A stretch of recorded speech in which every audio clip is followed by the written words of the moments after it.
آپ بیٹھ کے جو ہے وہ لاکھ کہہ سکتے ہیں تیرے ہوتے جنم لیا ہوتا. ٹھیک ہے جی, میں اس سے کہنا رفع دین پھر بھی نہیں سی تو جنم بھی لے لینا اس زمانے سے. ظاہر ہے جی معاشرے سے ٹکرانا بڑا مشکل کام ہے, بات کرنا آسان ہے نا.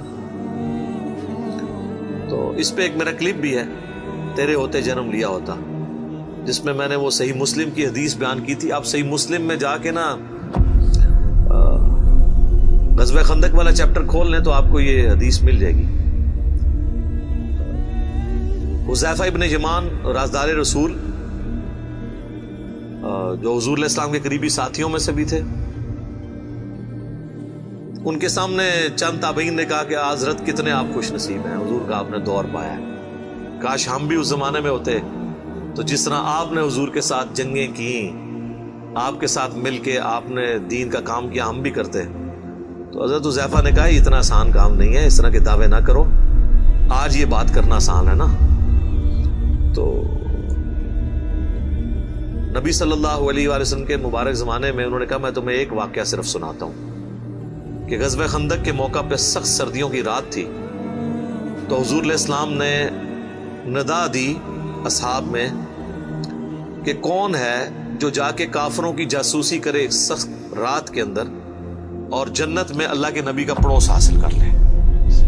اللہ اکبر, ہاں سبحان اللہ. اوتے کو نکلوتا. دوسری دفعہ آپ نے اناؤنسمنٹ کی, کوئی نہیں کھڑا ہوا. تیسری دفعہ اناؤنسمنٹ کی, کوئی نہیں کھڑا ہوا. سب یہی کہتے خود ہی حضور کسی کی ڈیوٹی لگا دیں, اتنی سخت سردیاں, اور پھر کافروں کے تیروں کا اندیشہ بھی تھا. حتیٰ کہ بخاری مسلم میں آتا ہے کہ آپ علیہ السلام کی نماز عصر اور مغرب قضا ہو گئی تھی اسی میں, عشاء کے وقت میں جا کے آپ نے نمازیں پڑھی, کیونکہ وہ سامنے سے تیر آتے تھے. تو ظاہر ہے جو رات کو اگر یہاں سے کوئی جاسوسی کے لیے جاتا تو وہاں بھی تو ان کے ایجنٹ کھڑے ہوئے تھے. تو 3 دفعہ آپ نے اناؤنسمنٹ کی, چوتھی دفعہ آپ نے فرمایا حذیفہ. حضرت حذیفہ کہتے ہیں میں نے دل میں سوچا لو جی اب میں مارا گیا, میری ڈیوٹی لگ گئی. اچھا یہ ان کی سچائی تھی, انہوں نے بتا دیا. یہاں تو لوگ ایکٹنگ کرتے ہیں نا جی. میں تو آج تک جناب میں تو گل منہ تے کرنا, آج تک کسی بندے نو سنا ہے جو جھوٹے تے جھوٹے نو بھی وہ کہے ہوئے کہ میں پیچھے گل کرنا, تکیہ کلام ہے کرتے رہو. میں تو منہ تے گل سیدھی کری دی جی. اچھا تو حضرت حذیفہ کہتے ہیں کہ حضور نے جب بلایا تو مجھے کہا جاؤ. ان کا میں تو پھر اب انکار تو نہیں کر سکتا تھا, تو حکم آ گیا. پہلے تو ایک آپشن بھی تھا بچنے کا. کہتے میں اپنی جگہ سے اٹھا اور میں دل میں سوچ رہا تھا کتنی ٹھنڈ بار, اور اس حالت میں میں جاؤں گا. کہتے ہیں اللہ کی قسم جب میں اپنی جگہ سے اٹھا مجھے یوں لگا مجھے کسی نے نا کوئی کمبل اڑا دیا ہے نہ نظر آنے والا, اور میں ایک گرم حمام میں داخل ہو گیا ہوں. یہ معجزہ ظاہر ہوا.